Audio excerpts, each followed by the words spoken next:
السلام علیکم ویورز۔ دعاؤں کی قبولیت میں صرف اچھے گمان رکھو اور ہر قسم کے وسوسوں سے خود کو آزاد کر دو۔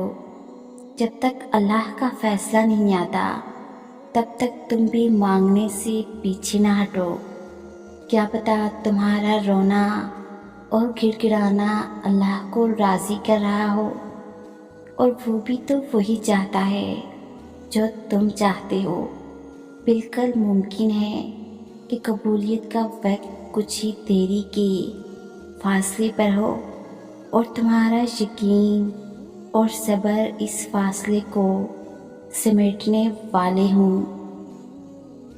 تو پھر چھوڑ دو ناممکن کے قصے اور صرف لفظ ممکن کو ذہن نشین کر لو، کیونکہ اللہ کے لیے سب ممکن ہے اگر وہ ممکن کرنا چاہے۔ اور اس کی چاہت کس طرح حاصل کرنی ہے یہ تم بخوبی جانتے ہو۔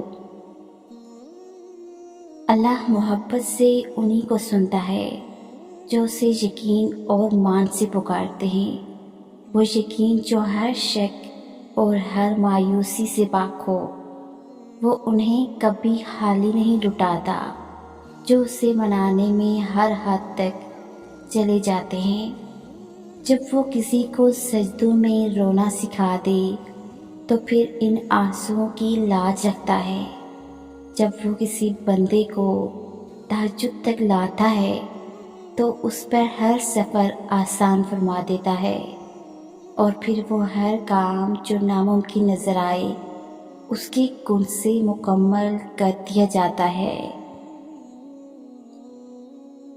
دعائیں تو نصیب کا قلم ہوتی ہیں، اور اگر چاہتے ہو کہ یہ قلم تمہاری مرضی سے تمہارا نصیب لکھے تو اپنی مانگی دعاؤں پر یقین رکھو، اور مایوس نہ ہو کہ یہ قبول ہوں گی کہ نہیں، یا قبول کیوں نہیں ہو رہی، یا کب ہوں گی، کیونکہ اللہ دعا کا اختیار تب بھی دیتا ہے جب وہ چاہتا ہے یہ قلم تمہارے نصیب کا لکھا مٹا کر اسے تمہارے مطابق لکھ سکے۔